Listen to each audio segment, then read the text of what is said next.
복음주의 신앙에서 말하는 창조주 하나님, 과연 어떤 분일까요?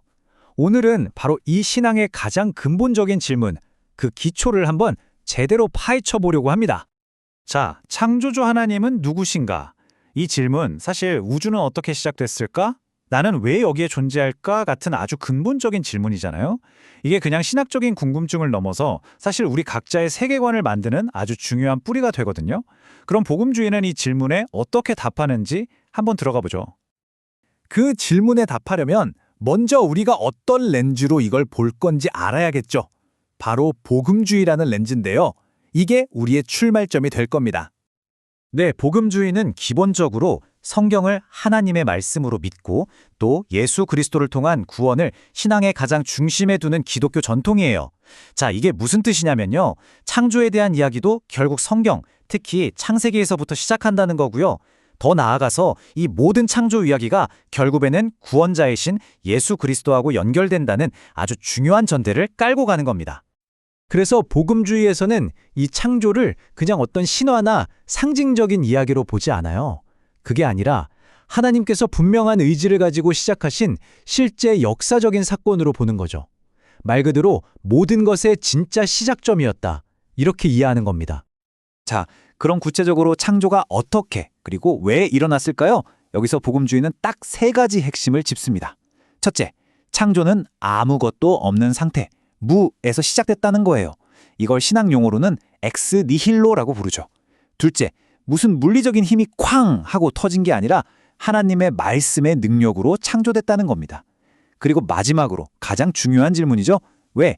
그건 바로 창조주이신 하나님의 영광을 드러내기 위해서였다는 겁니다. 좋아요. 그렇다면 성경은 이 창조주 하나님에 대해 구체적으로 뭐라고 말하고 있을까요? 그분의 석성을 한번 자세히 들여다보죠. 이 로마서 9절이 창조주 하나님의 역할을 정말 잘 요약해 주는데요. 만물이 그에게서 나오고 그로 말미암고 그에게로 돌아감이라. 모든 것의 시작, 즉 원인이 하나님이고요. 모든 것이 유지되는 과정, 유지자도 하나님이고요. 그리고 모든 것의 최종 목적지, 목적도 바로 하나님이라는 거죠. 한마디로 우주의 시작과 끝, 그 모든 과정의 중심에 하나님이 계신다는 뜻입니다. 자, 여기서 정말 중요한 신학적인 포인트가 하나 나옵니다. 뭐냐면요. 이 어마어마한 창조가 성부 하나님 혼자서 하신 일이 아니라는 거예요. 성부, 성자, 성령, 즉 삼위일체 하나님 모두가 함께 하신 완벽한 팀플레이였다는 겁니다. 보시면 삼위의 역할이 정말 기가 막히게 조화롭죠. 성부 하나님이 전체적인 그림을 그리시는 계획자시라면 성자 예수님은 말씀으로 직접 창조를 이뤄내시는 실행자이시고요. 그리고 성령님은 그 창조 세계에 생명과 질서를 불어넣으면서 완성자 역할을 하시는 거죠. 이 계획, 실행, 완성이라는 패턴, 이거 잘 기억해 두세요. 나중에 인류를 구원하는 이야기에서도 똑같이 반복되거든요.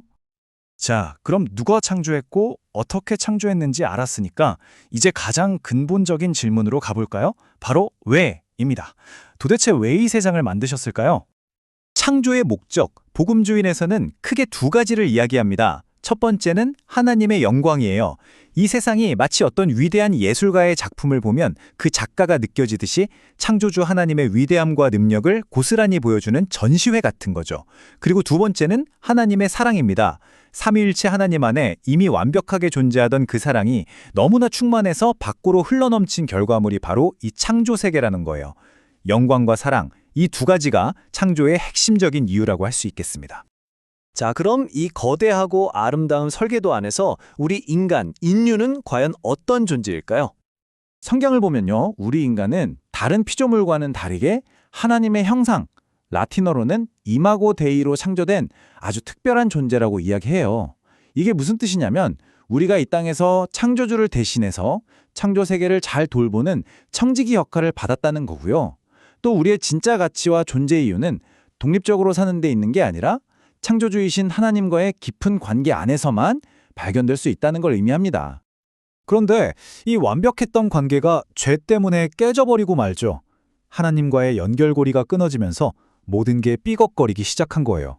바로 이 지점, 이 깨어진 관계에서부터 인류를 다시 회복시키기 위한 거대한 구원의 스토리가 시작되는 겁니다. 그럼 이 창조 이야기가 우리가 흔히 말하는 복음, 즉 기쁜 소식과는 도대체 어떻게 연결되는 걸까요? 사실 이 둘은 따로 떨어진 이야기가 아니라 하나의 거대한 그림을 이루고 있습니다. 핵심은 바로 이겁니다. 복음주의 관점에서 보면 창조와 구원은 절대로 별개의 이야기가 아니라는 거예요. 세상을 만드신 그 창조주가 깨어진 세상을 다시 회복하시는 구원자와 동일한 분이라는 거죠. 그러니까 창조는 구원이라는 위대한 드라마의 서막, 바로 그 시작인 셈입니다. 이 타임라인을 보시면 성경 전체를 꿰뚫는 거대한 서사가 한눈에 보이죠. 마치 사막짜리 완극 같아요. 1막, 하나님께서 완벽하고 선한 세상을 창조하십니다. 2막, 인간의 죄로 그 질서가 깨지는 타락이 일어나죠. 3막, 하지만 예수 그리스도를 통해 회복의 길이 열리는 구속이 시작됩니다. 그리고 마지막 4막, 모든 것이 완전히 회복될 미래, 새 창조를 향해 나아가는 겁니다. 보시다시피 창조는 이 위대한 드라마의 첫 번째 막인 셈이죠. 결국 이 모든 이야기를 종합해보면 딱 이 한 문장으로 정리될 수 있겠네요. 창조주 하나님을 이해한다는 건 그냥 세상이 이렇게 시작됐구나 하는 지식을 얻는 게 아니라는 겁니다. 그것이야말로 우리 각자를 향한 구원의 이야기, 바로 그 복음의 첫 페이지를 여는 열쇠가 되는 거죠.